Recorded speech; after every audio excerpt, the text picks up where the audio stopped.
কিতাবুন আনজালনাহু ইলাইকা লিতুখরিজান নাসা মিনাজ যুলুমাতি ইলান নূর। আল্লাহ তাআলা ডাক দিয়ে বলতেছেন, এই কিতাবটারে আমি দুনিয়ার ভিতরে আমার হাবিবের উপরে এই জন্য নাযিল করেছি যাতে করে তামাম দুনিয়ার সমস্ত মানব জাতিকে অন্ধকার থেকে টাইনা আইনা আলো রাস্তা দেখাইতে পারে, অন্ধকার থেকে টাইনা আইনা আলো রাস্তা দেখাইতে পারে। এই জন্য কোরআন হলো আলো রাস্তা। কোরআন ছাড়া দুনিয়ার ভিতরে যত রাস্তা আছে সবগুলি হলো অন্ধকারের রাস্তা। কিসের রাস্তা? সবগুলি হলো অন্ধকারের রাস্তা। এই জন্য অন্ধকার গলি থেকে মানুষগুলির টাইনা আনার জন্য কোরআন দরকার। এই জন্য আল্লাহ তাআলা কোরআনুল কারীম আমাদের উপরে নাজিল করেছেন। এবার যদি বলি কোরআন বুঝলাম তোমার উপরে, মানলে পরে, তোমার ফলো করলে পরে অন্ধকার থেকে টাইনা আইনা আলো রাস্তা দেখাইবা। এখন আলো রাস্তা দেখালে পরে লাভটা কি হবে? কোরআন আবার জবাব দিয়ে দেয়, যদি তোমরা আলো রাস্তার ভিতরে আসতে পারো, এই কোরআনটারে যদি তোমরা মানতে পারো, কোরআনটারে যদি তোমরা ফলো করতে পারো, তাহলে সূরা বাকারার 38 নম্বর আয়াতের মধ্যে আল্লাহ বলছেন, ফামান তাবিআ হুদায়া ফালা খাউফুন আলাইহিম ওয়ালা হুম ইয়াহজানুন। এই কোরআন মানলে, বুঝলে, ফলো করলে পরে তোমাদের দুনিয়া এবং পরকালে কোনো টেনশন থাকবে না। فمن تبع هداي فلا خوف عليهم ولا هم يحزنون। আল্লাহ বলেন, একটা বললেন আমার তাদের হৃদয় বিধানের হেদায়েতের রসুল ধরে যারা জীবন গড়বে তাদের কোনো ভয় নাই, তাদের কোনো চিন্তা নাই। তার মানে খাদ্য, বস্ত্র, বাসস্থান, শিক্ষা, চিকিৎসার যেমন কোন চিন্তা মানুষের করা লাগবে না। হত্যা, দর্শন, খুন খারাপি, রাহাজানিরও কোনো ভয় মানুষের অন্তরে থাকবে না। আল্লাহ তাআলা বলছেন, ফামান তাবিআ হুদায়া। হুদা মানে হেদায়েত। হুদা মানে কি? হুদা মানে হেদায়েত, হুদা মানে শান্তি, হুদা মানে মুক্তির রাজপথ। আর কোরআনুল কারীমের আরেকটা নাম হলো হুদা। কোরআনুল কারীমের আরেকটা নাম কি? হুদা। এজন্য আল্লাহ তাআলা রাখতে বললেন, আমার এই নাযিলকৃত বিধানের অনুসরণ যারা করবে তাদের জন্য কোনো ভয় থাকবে না, তাদের জন্য কোনো চিন্তা থাকবে না, তাদের কোনো টেনশন থাকবে না। খাওয়া দাওয়া, চলাফেরা করা, লেখাপড়া করা, হত্যা, দর্শন ইত্যাদি যা কিছু আছে এগুলো কোনো চিন্তাও মানুষের করা লাগবে না। এই কোরআনটা আল্লাহ তাআলা আমাদেরকে কেন দিয়েছেন? এমনি এমনি দিচ্ছেন? এমনি দিচ্ছেন? আমরা কি করব? রান্নাঘর থেকে শুরু করে একবারে পার্লামেন্ট পর্যন্ত যা কিছু প্রয়োজন আছে সব কিছুই আল্লাহ তাআলা এই কোরআনুল কারীমের মধ্যে দিছে কি দিছে না? দিছে কি দিছে না? আমার ঘর কেমনে চলবে, আমার সংসার কিভাবে চলবে, স্বামী স্ত্রী কিভাবে চলবে, আমার পার্লামেন্ট কিভাবে চলবে, আমার আদালত কেমন ভাবে চলবে, আমার সিংহাসন কেমন ভাবে চলবে, আমার বিচার আদালত কেমন ভাবে চলবে, হাইকোর্ট কিভাবে চলবে, সব কিছু আল্লাহ তাআলা কোরআনে দিছে কি দিছে না? একটা ঘটনা মনে গেল, সুলতান মাহমুদ গজনবীর নাম আপনারা হয়তো অনেকেই শুনেছেন। বাগদাদের বাদশা ছিলেন, প্রধানমন্ত্রী ছিলেন, বিশাল বড় ক্ষমতা তারা ছিলেন, আবার ওই দিক দিয়ে আল্লাহওয়ালাও ছিলেন। একদিন রাতের বেলায় ঘর থেকে বাইর হলেন, রাজাদেরকে নিয়ে ঘোরা নিয়ে ঘরের বাড়ি বাড়ি খোঁজ শুরু করলেন, অলিতে গলিতে খোঁজাখুঁজি শুরু করলেন। কোন মানুষটা না খায় আছে, কোন মানুষটা ক্ষুধার অভাবে আছে, কোন মানুষটা অসুখের যন্ত্রণায় ছটফট করে, কোন মানুষটার ঘরের ভিতরে খাওয়ার নাই, কোন মানুষটার ঘরের ভিতরে কাপড় চোপড়ের ব্যবস্থা নাই। এইভাবে রাতের অন্ধকারে মানুষদের ঘরে ঘরে ঘরে ঘরে এইভাবে খোঁজ নিতেন। খুঁজতে খুঁজতে একদিন হঠাৎ করে দেখতে পাইলেন রাস্তার মোড়ের মধ্যে একটা ছেলে এরকম লাইট বাতি জ্বলতেছে। ওই লাইটের নিচে বসে বসে এই যে আজকে যে মাদ্রাসাটা দেওয়া হয়েছে, এরকম একটা মাদ্রাসার ছাত্র ওই জায়গায় বসে বসে বসে বসে আল্লাহর কোরআন তেলাওয়াত করতেছেন। ওই জায়গার ভিতরে গেলেন, ঘোড়ার থেকে নামলেন, ঘোড়ার থেকে নাইমা বলতেছেন বাবাজি এই কনকনা শীতের ভিতরে তোমার শরীরের ভিতরে শীতের কোনো বস্ত্র নাই, শীতের কোনো কাপড় নাই, এই কনকনা শীতের ভিতরে লাইটের ভিতরে বসে বসে তুমি আল্লাহর কালাম তেলাওয়াত করো। কই তোমার বাড়ি, কই তোমার ঘর? কই আমার বাড়ি হলো ওই যে ওই জায়গায়, আমার ঘরটা হলো ওই জায়গায়, এই জায়গায় তুমি বসে বসে কোরআন তেলাওয়াত করো কেন? ওই যে মাদ্রাসায়, এই মাদ্রাসায় আমি লেখাপড়া করি, ওই মাদ্রাসায় আমার সাথী সঙ্গী যারা আছে তাদের বাতিতে, তাদের হারিকেনের লাইটের নিচে বসে বসে আমি কোরআন তেলাওয়াত করি। কিন্তু আমার মাথার ব্রেনটা একটু কাঁচা হওয়াতে আমার সাথী সঙ্গী যারা আছে তারা 10টার ভিতরে তাদের পড়া শেষ হয়ে যায়, বাতি বন্ধ করে ঘুমায় যায়। আমার পড়া তো কমপ্লিট হয় না, আমার পড়া শেষ হয় না। এই জন্য বাকি পড়াগুলি কমপ্লিট করার জন্য, শেষ করার জন্য এই জায়গায় রাস্তার কিনারায় লাইট জ্বালায় থাকে, এই জায়গায় আইসা রাতের বেলায় আমি বাকি পড়াগুলি সম্পন্ন করি। সুবহানাল্লাহ। বাদশার মনের মধ্যে মায়া লেগে গেল। সুলতান মাহমুদ গজনবী ডাকতে বলতেছে, আরে বাবা, তোমার বুঝি শীতের বস্ত্র নাই, তোমার বুঝি হারিকেন কেনার মতো কোনো টাকা নাই? কোন আমি তো গরিব মানুষ, আমার তো কোনো কিছুই নাই। বাদশা আবার গোড়ার মধ্যে উঠাইলেন, নিয়ে রাজদরবারে চলে গেলেন। রাজদরবারে যাইয়া বলতেছে, এই যে আমি অর্থ দিলাম, টাকা দিলাম, 1 বছরের লেখাপড়া করতে যতগুলি টাকার প্রয়োজন, হারিকেন কিনতে যতগুলি টাকার প্রয়োজন, কাপড় চোপড় কিনতে যতগুলি টাকার প্রয়োজন, খানা দানা খাইতে যতগুলি টাকার প্রয়োজন, এইভাবে হিসাব করে 1 বছরের টাকা সংগ্রহ করে একটা খুঁটির ভিতরে ঢুকাইয়া দিয়া কোমরের ভিতরে বাইন্দা দিয়া দিলেন। বলতেছে, হুজুর যাও যাও মাদ্রাসায় যাইয়া নামাই দিয়ে আসো। আর বাচ্চারে বলতেছেন, বাবারে তুমি যখন মাদ্রাসায় যাইবা এই টাকাগুলি খরচ করার আগ মুহূর্তে 2 রাকাত নফল নামাজ পড়িয়া আল্লাহর দরবারে একটু কান্নাকাটি করিও। আমার আল্লাহ তাআলার কাছে 2টা আরজি আছে, 2টা আবেদনা আছে। আমার কি বেদনা, কি আরজি, এটা আমার আল্লাহ ভালো জানে। এই জন্য তুমি সিজদায় পড়িয়া একটু আল্লাহর দরবারে একটু জিজ্ঞাসা করিও, একটু বলিও, আল্লাহ সুলতান মাহমুদ গজনবীর মনের মধ্যে যে আশা, যে আকাঙ্ক্ষা আছে, আল্লাহ আমার টাকা পয়সা ছিল না, লেখাপড়া করার মতো কোনো খরচপাতি ছিল না, আল্লাহ তিনি ব্যবস্থা করে দিয়েছেন। এই জন্য তার মনের মধ্যে যত আশা আকাঙ্ক্ষা আছে আল্লাহ তুমি পূর্ণ করিয়া দাও। সুরে কোন সুবহানাল্লাহ। আল্লাহ তুমি পূর্ণ করিয়া দাও। সম্মানিত বাবাজির আমার, ওই দিক দিয়া ছেলেটা মাদ্রাসায় যাইয়া, সেইটার ভিতরে যাইয়া আল্লাহ তাআলার কাছে আরজি দেয়, আল্লাহ তোমার বান্দা সুলতান মাহমুদ গজনবী, আল্লাহ আমার সব ব্যবস্থা করে দিয়ে দিল। আল্লাহ তার মনের মধ্যে 2টা আশা আছে, আল্লাহ তুমি পূর্ণ করিয়া দাও। এদিক দিয়া বাদশা রাতের বেলায় খানা শেষ করিয়া যা তাসবিহ তাহলিল জিকির আজকার আছে, নামাজ আছে, সব কমপ্লিট করিয়া যখন বিছানার মধ্যে ঘুমায় গেছে, বিছানার মধ্যে ঘুমায় যাওয়ার সাথে সাথে আল্লাহ রাব্বুল আলামিনের পক্ষ থেকে বিশ্বনবী মুহাম্মদুর রাসূলুল্লাহ সাল্লাল্লাহু আলাইহি ওয়াসাল্লাম সঙ্গে সঙ্গে সুলতান মাহমুদ গজনবী স্বপ্নে এসে গেছে। সুবহানাল্লাহ। সঙ্গে সঙ্গে স্বপ্নের মধ্যে সুলতান মাহমুদের স্বপ্ন আইসা বলছে, কে? আল্লাহ রাসূল সাল্লাল্লাহু আলাইহি ওয়াসাল্লাম, তিনি আইসেন। সম্মানিত বাবাজির আমার, সুলতান মাহমুদ গজনবী আল্লাহ রাসূল সাল্লাল্লাহু আলাইহি ওয়াসাল্লাম যখন স্বপ্নের মধ্যে এসে হাজিরা দিয়ে গেল, সুলতান মাহমুদ গজনবী তো কান্নায় বেবর, বলতেছেন, ওগো আল্লাহ রাসূল, আজকে 12টা বছর ধইরা কত তাহাজ্জুদের নামাজ পড়ি, কত নফল নামাজ পড়ি, একটা রাতেও আমি জীবনে কোনোদিন ওযু ছাড়া বিছানার মধ্যে ঘুমাই না, একটা দিনও আমি কোনোদিন তাহাজ্জুদের নামাজ কাজা করি না। যত নফল ইবাদত আছে সমস্ত নফল ইবাদতগুলি করি, আল্লাহর হুকুম মান্য করি।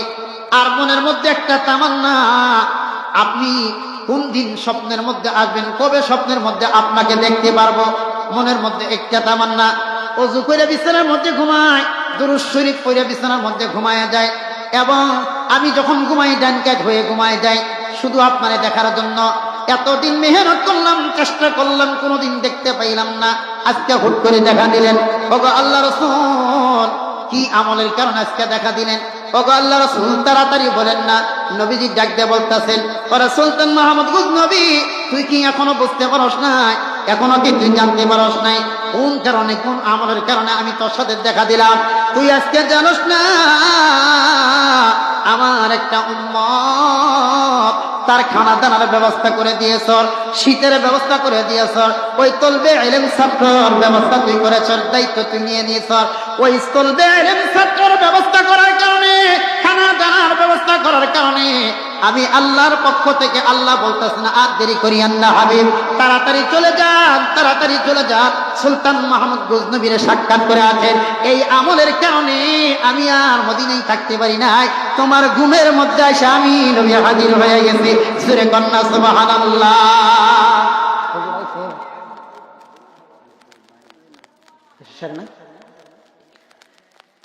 এই একটা আমলের কারণে খালি তলবে আইলেন ছাত্রদের একটু খাবার ব্যবস্থা করে দিয়েছেন।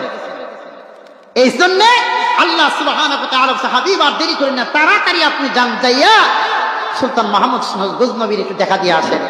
তারপরে বলতেছি, ইয়া রাসূলুল্লাহ, আপনারা তো দেখলাম আমরা আরেকটা আমলের কথা বলে দিয়েছেন না, যে এই পৃথিবীর ভিতরে সবচেয়ে ভালো মানুষকে? আল্লাহ রাসূল বলতেছেন, সুলতান মাহমুদ, তুমি কি জানো না এই দুনিয়ার মধ্যে সবচেয়ে ভালো মানুষকে? ভালো মানুষের দান করছো, খাওয়ার ব্যবস্থা করছো, দেখেই তো আমি স্বপ্নের মধ্যে তোমারে দেখা দিয়ে দিলাম। এইটাই দুনিয়ার মধ্যে সবচেয়ে ভালো মানুষ। খায়রুকুম মান তাআল্লামাল কুরআন ওয়া আল্লামা, যে কোরআন শিখায়, যে কোরআন শিখে, যে কোরআন শিখায় সে কোরআন শিখে, ওই মানুষগুলি এই দুনিয়ার ভিতরে সবচেয়ে উত্তম মানুষ, সবচেয়ে ভালো মানুষ। এর চেয়ে ভালো মানুষ আল্লাহর জমিনে আসমানের নিচে দ্বিতীয় আর একটাও নাই। যারা কোরআন পড়ে, যারা কোরআন শিখায়, এর চেয়ে ভালো মানুষ দুনিয়ার ভিতরে আছে? নাই। আল্লাহর দৃষ্টিতে, রাসূল সাল্লাল্লাহু আলাইহি ওয়াসাল্লামের দৃষ্টিতে এই আসমানের নিচে জমিনের উপরে এরা হলো সর্বশ্রেষ্ঠ মানুষ, ভালো মানুষ। কিন্তু আমগরের দৃষ্টিতে এগুলো ভালো মানুষ না। আমগর দৃষ্টিতে গেলে ভালো মানুষ, এইগুলো ভালো মানুষ না। একটা হুজুর, একটা মাদ্রাসার ছাত্র যদি রাস্তা দিয়ে হাইতে যায়, কোনো দেখবেন যে একটা ভুলবশত একটা পাতা ধরে টান দিচ্ছে। ছোট ছোট পোলাপান কিছু সময় তো দুষ্টুমি করে না? দেখবেন যে মানুষ কত রকমের তাচ্ছিল্য, কত রকমের ভঙ্গি, কত স্টাইলে কথাবার্তা বলে কি বলে না, কত রকম ভাবে কথাবার্তা বলে। সে মানুষটা জানে না যে একটা তলবে ইলম ছাত্র যখন রাস্তা দিয়ে যায়, আল্লাহ সুবহানাহু ওয়া তাআলা তাদের পায়ের নিচে নূরের ফেরেশতার পাখাগুলি বিছাই দেন। এজন্য এই সমস্ত মানুষদেরকে একটু সম্মান করবেন। তাদের সম্মান করা মানে কি? কুরআনুল কারীমকে সম্মান করা, তাদের খাওয়ান দাওয়ার ব্যবস্থা করা, একজন তলবে ইলম ছাত্রের খাওয়ার ব্যবস্থা করা, একজন ছাত্রের অভিভাবক হওয়া, গার্জিয়ান হওয়া, একটা লজিংয়ের ব্যবস্থা করা। যদি একটা ছাত্রের গার্জিয়ান হন, একটু অভিভাবক হন, তার যদি একটু ভরণ পোষণের দায়িত্ব নেন, একটু খাওয়ান দাওয়ার ব্যবস্থা যদি করে দেন, লাভটা কি হবে? লাভটা কি হবে জানেন? হুজুর যেহেতু আসেন, তাহলে আর একটু কথা বলি। লাভটা হবে এই, একটু মনোযোগ দেওয়ার চেষ্টা করেন। রাসূল সাল্লাল্লাহু আলাইহি ওয়াসাল্লামের বংশের এক মহিলা মক্কা নগরীর ভিতরে দীর্ঘদিন দুর্যোগ, খাওয়ান দাওয়ার কোনো ব্যবস্থা নাই। 3-4 দিন, 5 দিন, 7 দিন পর্যন্ত অনাহারে মহিলা, খাওয়ার কোনো ব্যবস্থা নাই। এখন এই মহিলা মক্কার প্রেসিডেন্টের কাছে গেছে, যা বলতেছে যে আমি নবী বংশের মানুষ, আমার 2টা সন্তানকে নিয়ে আমি অনাহারে দিন কাটাইতেছি, খাওয়ানোর কোনো ব্যবস্থা নাই, আমার একটু খাওয়ান দাওয়ানোর ব্যবস্থা করে দেন। বলতেছে, তুমি যে নবীর বংশের মানুষ, তার কোনো ডকুমেন্ট আছে, তার কোনো পরিচয় আছে? কই, আমার কাছে তো এই পরিচয় নেই, কোনো ডকুমেন্ট নাই। তাহলে আমার কাছে কোনো খাওয়ান দাওয়ানোর ব্যবস্থা নাই। আর সন্তান থেকে বলতেছে, মা, এই জায়গায় খাওয়ান দাওয়ানোর ব্যবস্থা হবে না, খাওয়ার মালিক আল্লাহ, আল্লাহ তাআলা ব্যবস্থা করে দিবেন, চলো এখান থেকে চলে যাও। ওই জায়গা থেকে চলে গেছে ইরাকে যাইয়া এরকম একটা মাদ্রাসা, এই মাদ্রাসার বারান্দা যায় উঠছে। মাদ্রাসায় বারান্দা যাইয়া সন্তান দুজনে বসাইয়া হাত দুইটা উসার দিক কইরা আল্লাহ তাআলার কাছে মুনাজাত করতেছে, কান্নাকাটি করতেছে। আল্লাহ, 2টা সন্তানকে নিয়ে অনাহারে দিন কাটাইতেছে, আল্লাহ খাওয়ার ব্যবস্থা করে দাও। তার কান্নাকাটি দৃশ্য দেখা এক বৃদ্ধ লোক দূর থেকে আসছে, দূর থেকে আইসা বলতেছে, বা এরকম ভাবে কান্নাকাটি করো কেন? যে আমি যে কান্দি, আজকে কয়েকটা দিন আমার কোনো খাওয়ান দাওয়ানোর ব্যবস্থা নাই, এই ইতিম সন্তানদের পেটে কোনো খাওয়ান নাই, ক্ষুধার যন্ত্রণায় কান্নাকাটি করে আমিও কান্নাকাটি সহ্য করতে পারতেছি না। বলতেছে মা খাওয়ার ব্যবস্থা হবে, একটা কাজ করো, এই যে আমাদের ইরাকের প্রেসিডেন্ট প্রধানমন্ত্রীর বাসায় এটা, এই জায়গায় যাও, এই জায়গায় গেলে খাওয়ার ব্যবস্থা হয়ে যাবে। সম্মানিত বাবাজিরা মা, ওই বৃদ্ধা মহিলা সন্তান দুইটারে মাদ্রাসায় রাখিয়া সুজা চইলা গেলেন ওই ইরাকের প্রেসিডেন্টের বাড়িতে। যায় লক করলেন, লক করার সাথে সাথে বলতাছে কে যে আমি একজন নবী বংশের মেয়ে, আমার ঘরের ভিতরে দুইটা ইতিম সন্তান, তাদের কোনো খাওয়ান দাওয়ার ব্যবস্থা নাই, আমার একটু খাওয়ানোর ব্যবস্থা করে দেন। ইরাকের প্রেসিডেন্ট তিনিও ডাক দিয়ে বলতেছেন, তুমি যে নবীর বংশের মেয়ে, তার কি ডকুমেন্ট আছে, তার কি পরিচয় আছে, ডকুমেন্ট দাও। কই আমার কোনো ডকুমেন্ট নাই। ডকুমেন্ট যেহেতু নাই, অতএব আমার কাছে কোনো খাওয়ান দাওয়ার কোনো ব্যবস্থা নাই, চলে যাও। চোখের পানি সেইরা দিয়া সুদা চইরা আসে আবার মাদ্রাসায়। বুদ্ধা মহিলা ওই লোকটার সাথে আবার দেখা, বৃদ্ধর সাথে দেখা হয়ে গেল। তিনি দেখতে বলতেছেন, মা কি ব্যাপার, খাওয়ান দাওয়ার কোনো ব্যবস্থা হয়েছে কিনা?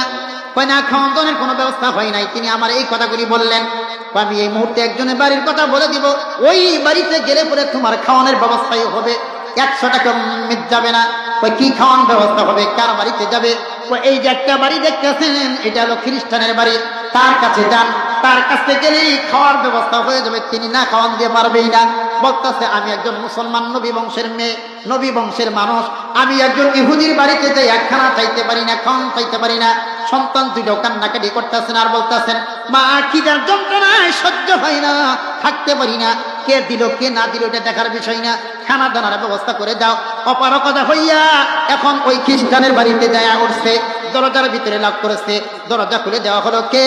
আমি একজন নবী বংশের মেয়ে, আমার দুইটা সন্তান না খাই অনাহারে মারা যায়, খাওয়া দাওয়ার কোনো ব্যবস্থা নাই, আমার কিছু খাওয়ান দাওয়ার ব্যবস্থা করে দেন। সঙ্গে সঙ্গে বলতেছে, মা তুমি যেহেতু নবীর বংশের মেয়ে, তাড়াতাড়ি আমার ঘরের ভিতরে আসো।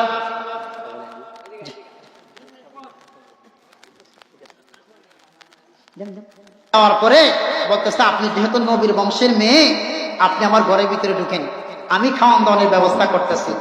আমার দুইটা সন্তান আছে, আমি ইরাকের মাদ্রাসায় রেখে আসছি। এখন এই খ্রিস্টান দৌড়াইয়া যাইয়া ওই সন্তান দুইটারে কুলে নিছে, একটারে আর একটা কান্দে নিছে, নিয়ে বলতেছে, আল্লাহ আমি নবীর বংশের মানুষ, আমার শরীরের সাথে জড়াইছি, আল্লাহ এই নবী বংশের মানুষের খাতিরে তুমি আমার মাফ করে দাও। নিয়ে বাড়িতে গেছে, বাড়িতে একটা কাজের মেয়ে আছে, বলতেছে, এ কাজের মেয়ে, তুমি আমার বাড়িতে ডিউটি করো 12 ঘন্টা, বিনিময় বেতন দিই 1500, আজ থেকে 24 ঘন্টা ডিউটি করবা, বেতন আমি 3000 টাকা দিব। তবে এই যে আমার একটা মা, এই আমার বাড়িতে আসছে নবীর বংশের মেয়ে, খবরদার বেয়াদবি যেন, তার সব দায়িত্ব কাজ কাম গাছে সব করবা। এইভাবে থাকা শুরু করলেন। একদিন হঠাৎ করে ওই যে ইরাকের প্রেসিডেন্ট যার বাড়িতে খানা খাইতে চাইছিলেন, খানার জন্য গেছিলেন, আল্লাহ তাআলা রাসূল সাল্লাল্লাহু আলাইহি ওয়াসাল্লাম স্বপ্নে আয়েশা জান্নাতের একটা চাবি হাতের মধ্যে নিয়ে ঘুরাইতেছে আর বলতেছে, কে আসো, এই জান্নাতের চাবিটা নিবা? ইরাকের প্রেসিডেন্ট বলতেছে, ইয়া রাসূলুল্লাহ জান্নাতের চাবিটা আমারে দেন, জান্নাতের চাবিটা আমারে দেন, আমি ইরাকের প্রেসিডেন্ট।